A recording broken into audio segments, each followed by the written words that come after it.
Thank you so very much. Thank you. Thank you for that very warm welcome. I am truly honored to be here, and thank you for that wonderful and gracious introduction. In his farewell address, President Reagan said, "Do not be afraid to see what you see." I have always believed that it is the role of a leader to see the truth, to speak the truth, and to act on the truth. And so tonight, I would like to speak about what I see and describe to you how I will act. I see a world in dire need of American leadership. I see President Obama and Secretary Clinton always speaking in terms of ambivalence and shades of gray, offering false choices and raising doubts about our will to lead. The next president of the United States must reestablish our leadership. She must speak with clarity.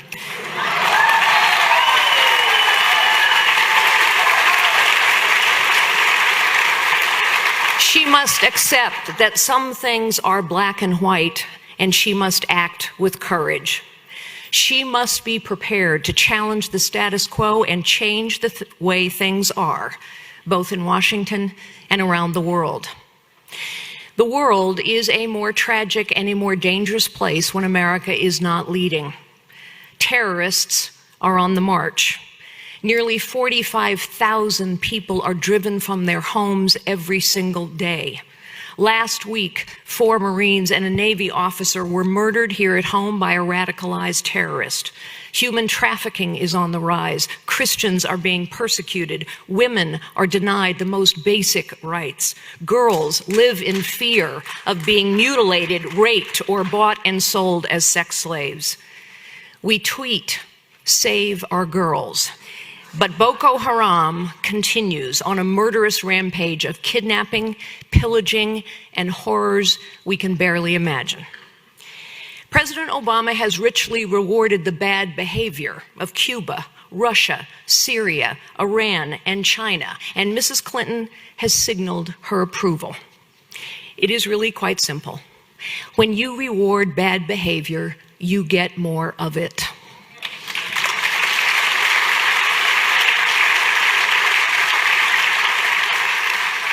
President Obama has negotiated a deal with an Iran that has repeatedly violated agreements, killed and wounded thousands of Americans, and flat out lied about every nuclear facility they have built over the last 3 decades. He has negotiated with a state that refuses to release American prisoners. And for what? Yesterday, we learned that the Iranian regime has decided that, in fact, inspectors will have no access to their military facilities. Never mind 24 days notice, just no access, period.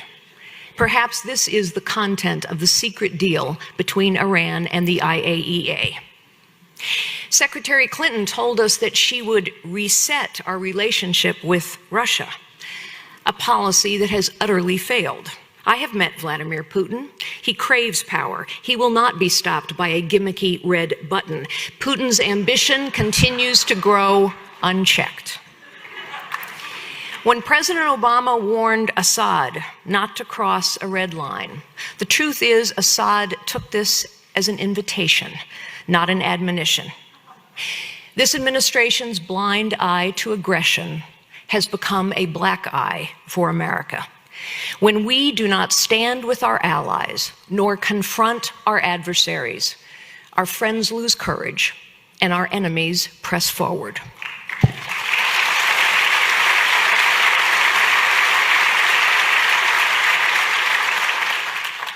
I know you are outraged, sick of a professional political class that lectures and harangues and never actually says anything at all. You know that empty promises and bumper sticker rhetoric solve nothing. For too long, we have had too many speeches and too few results. The American people now deserve an honest leader who will own up to the difficulties of the job in front of her and who has a track record of leadership, accomplishment, and challenging the status quo. As you are all aware, I am not a member of the professional political class, but I do have extensive national security and foreign policy experience. I have served as the chairman of the CIA's External Advisory Board, and I have advised secretaries of state and defense and homeland security, as well as the NSA. I have done so with the highest civilian security clearances. I have led a company doing business in 170 countries. I have advised governments and done charity in their nations. I have met with and gotten to know many world leaders on the stage today. They know me, they respect me, and most importantly, they trust me as a woman of action and a woman of her word.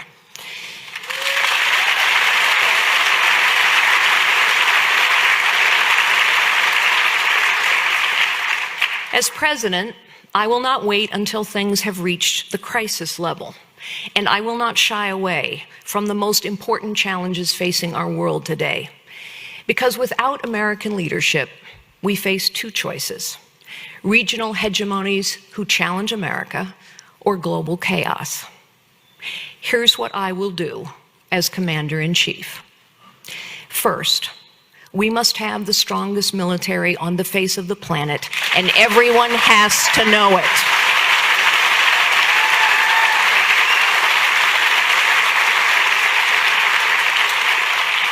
This will take both an investment in our military and a reform of the Defense Department. We must fix what are called tooth-to-tail ratios, ratios which have been measured in the Department of Defense for many years. Tooth, tip of the spear, fighting men and women, the weapon systems and the technologies that they require to fight and to win. Tail, bureaucracy, far more than we need to defend our nation. In fact, today our tooth-to-tail ratios are as bad as they have ever been. So it's not just about throwing more money at the problem. It is about investing our money, as well as our intellect and our imagination, in the right places, tooth, and reducing the amount spent on a bureaucracy in need of reform, tail. President Obama announces the layoff of 40,000 troops in response to sequester cuts. Professional politicians, you will remember, have engaged in the brinksmanship which brought us the sequester. And while everyone decries it, no one has fixed it. The next president of the United States, like Ronald Reagan, will need to rebuild our military capability. Morale of our armed forces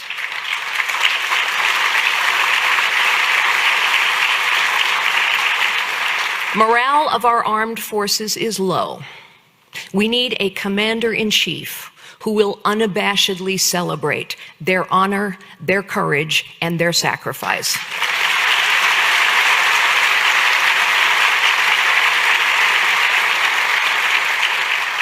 I was recently on the phone with Leif Babin. He is a decorated former Navy SEAL. He's received a Silver Star, 2 Bronze Stars, and a Purple Heart. And we talked about the Battle of Ramadi and what our men and women are capable of. We have the bravest, strongest fighting force the world has ever seen. It is time we act like it.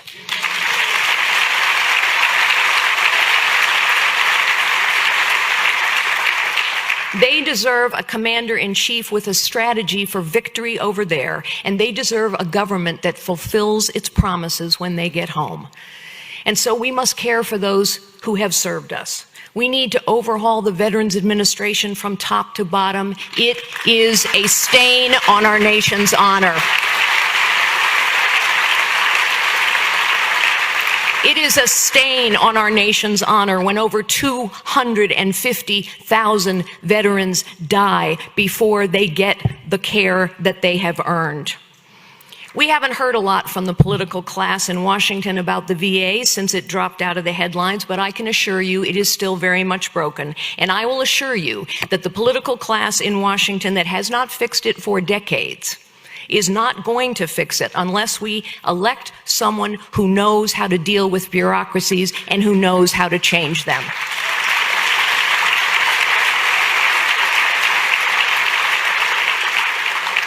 On my first day in the Oval Office, I will make 2 phone calls. The first will be to my friend Bibi Netanyahu, to reassure him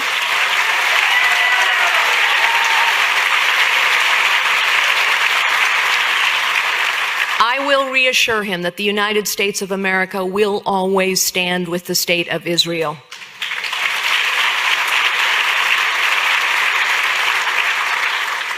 My second phone call will be to the Supreme Leader of Iran. Realistically, he might not take my phone call.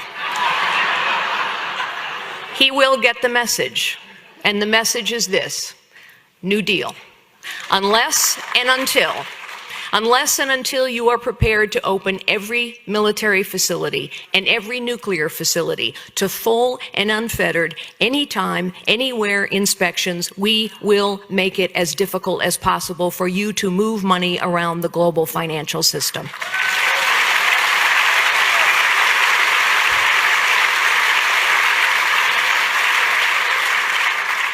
U.S. companies should not be profiting off this murderous regime, and the next president of the United States will have a lot to say about whether companies like Apple or McDonald's are doing business in Tehran.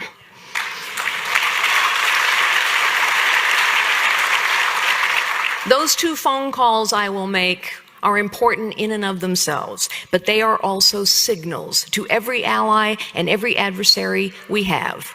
And the signal is, the unmistakable message is, America is back in the leadership business.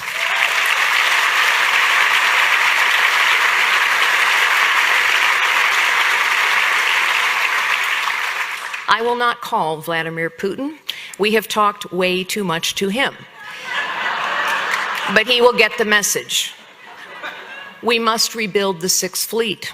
We must conduct military exercises in the Baltic states. President Obama unilaterally and inexplicably withdrew our missile defense programs in Poland. I will rebuild them.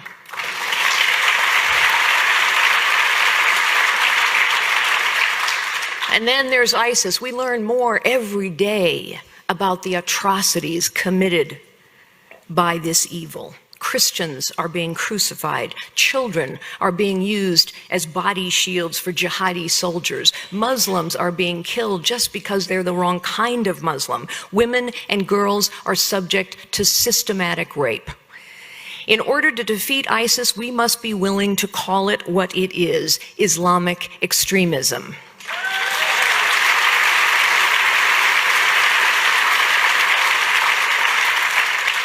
When 21 Coptic Christians were beheaded on the beaches of Egypt, the president of Egypt, President al-Sisi, a brave and pious Muslim, went into the center of Cairo to visit with the most powerful imams. He told them that Islam was in need of a religious revolution. He knew that they must condemn radical Islam and call it what it is: a cancer at the heart of their religion. We have to know what we're up against in order to defeat it. I, like President Obama, will hold a Camp David summit, but not to talk our Arab allies into a bad deal with Iran or cement my own legacy. Instead, I will discuss with our Arab allies how we can support them in their fight against ISIS. They know this is their fight, but they must have leadership and support and resolve from the United States of America. We will arm the Kurds as they have been requesting us to do for 3 long years.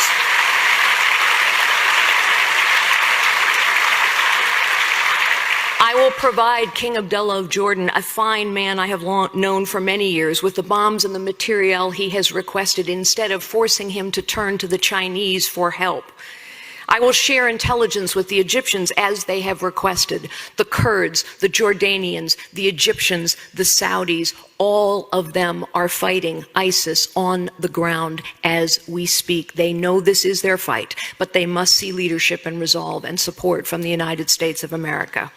I will make a promise to our friends in the Middle East to actually train their troops to fight ISIS, and I will keep that promise. President Obama told us that he would spend $500 million to train 3,000 troops within a year. We have trained 60. This is simply unacceptable.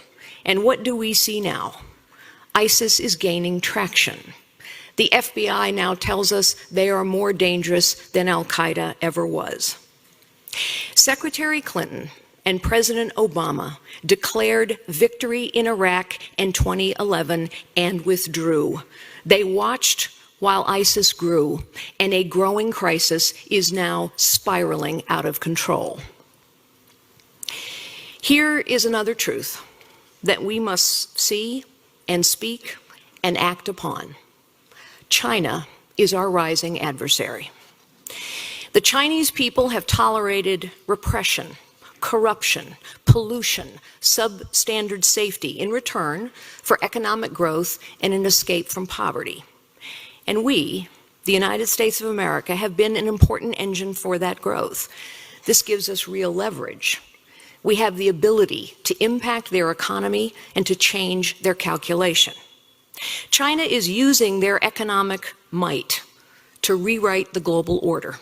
They are now the world's largest purchaser of oil. They loan money to developing nations so that they can build roads and infrastructure, but they're not doing it for goodwill. They're doing it because they want these countries' natural resources. And unfortunately, these countries see no viable alternative today. China has quickly built an international banking institution to rival the World Bank. China is building their economic power, and make no mistake, they will wield it ruthlessly. We are a nation founded on entrepreneurship and innovation, creativity, and open markets, and therefore our prosperity is boundless. The Chinese people are willing to tolerate a repressive regime in exchange for growth, but in fact, their lack of freedom will ultimately limit their growth. There are cracks in the facade already.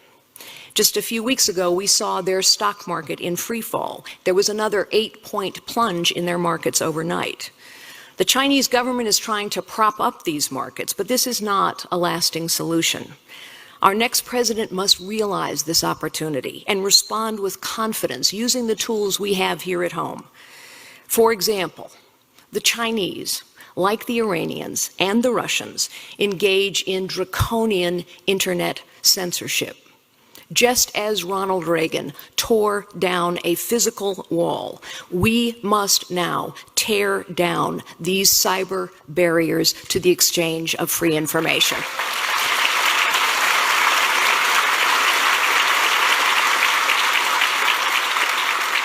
China has moved aggressively into the South China Sea, building islands in the middle of the ocean so that they can build military bases. This is a gateway. The South China Sea is a gateway that moves $5 trillion worth of trade every year. China cannot be permitted to control this gateway.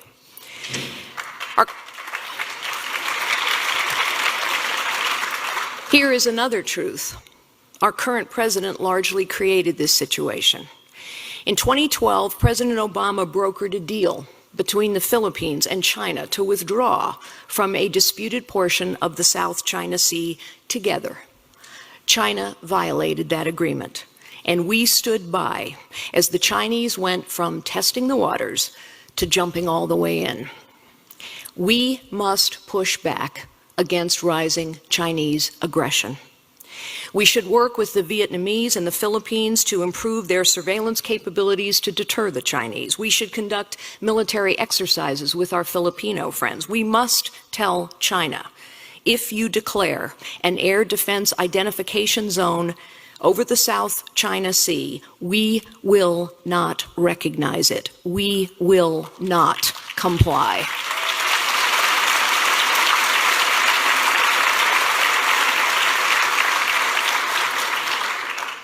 Even this will not be enough.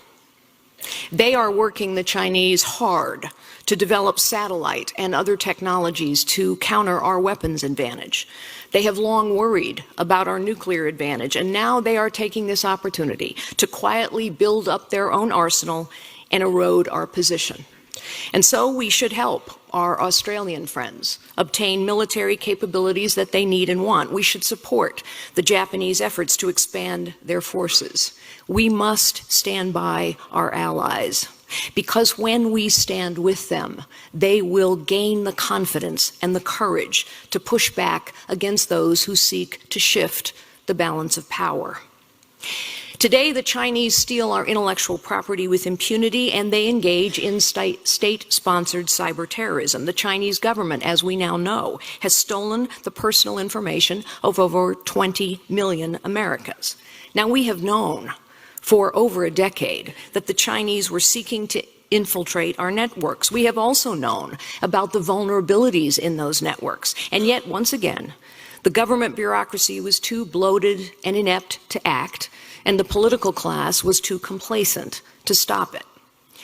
Having obtained the highest security clearances available to a civilian, I know that the Chinese now possess all of my personal information. This is more than just a bureaucratic failing. The Chinese now possess incredibly valuable intelligence. The answer from the political class is to demand the resignation of the head of the Office of Personnel Management. But what has been done to protect us from future cyber attacks? Has anything changed? The political class honestly moved on as soon as the outrage subsided, and the bureaucracy continues to lumber along. And let us not forget our former Secretary of State, who told us that her private server was protected from hacking because she had 2 Secret Service agents guarding it. We were not worried about your server being stolen, Mrs. Clinton, although perhaps you were. We were worried about it being hacked.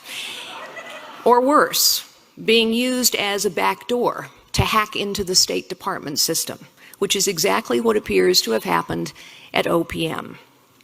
The next president must understand technology.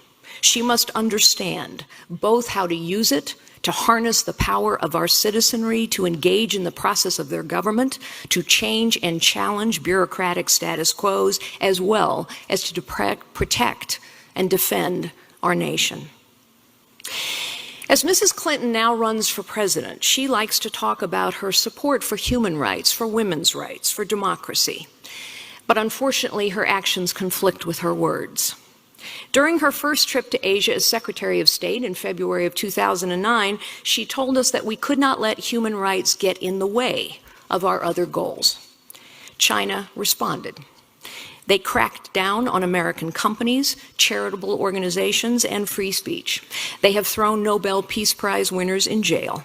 Trafficking and domestic violence continue. Forced abortions and death by exposure have ended the lives of countless millions and millions of female infants. Repressive regimes elsewhere in the world took notice as well. Mrs. Clinton personally gave the Russians a reset button, just as the human rights situation in that country took a drastic turn for the worse. And in Iran, when the Green Movement demonstrated against Mahmoud Ahmadinejad, she went silent. China, Russia, Iran, and terrorist groups such as ISIS, these are the big human rights tests of our time. Women and girls are systematically targeted, subjugated, murdered, raped, and sold into bondage. It is the height of hypocrisy for Mrs. Clinton to run for president as a champion of women's rights when her record as Secretary of State is so dismal.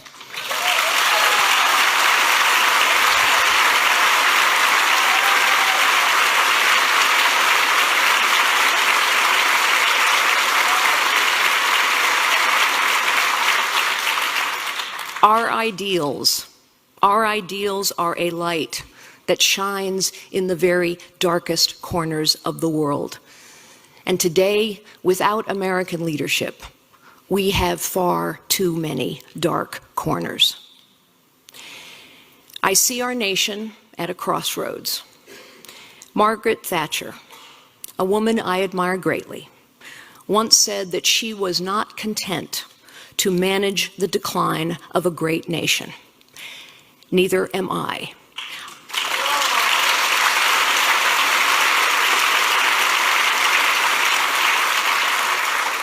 I am prepared to lead the resurgence of a great nation.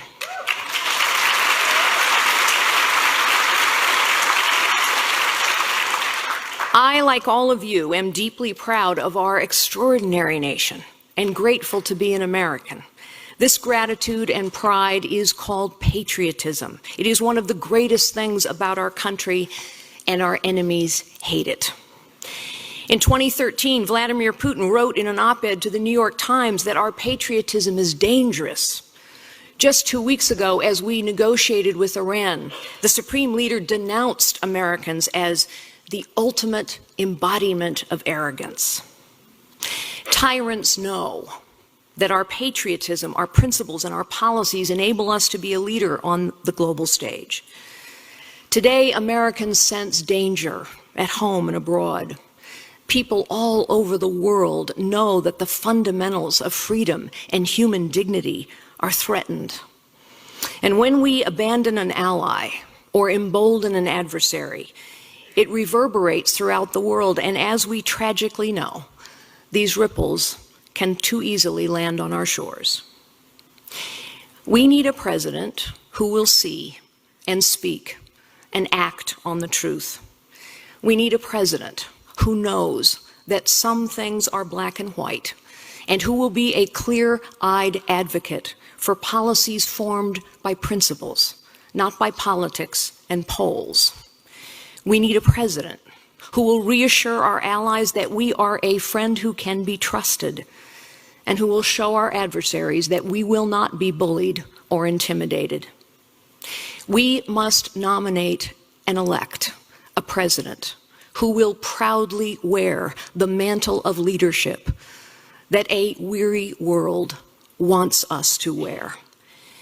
I know what such leadership requires.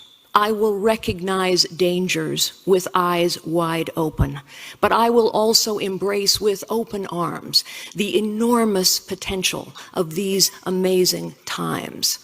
I am prepared to be a president who leads the resurgence of this great nation, both here at home and around the world. Thank you, ladies and gentlemen, and may God continue to bless the United States of America.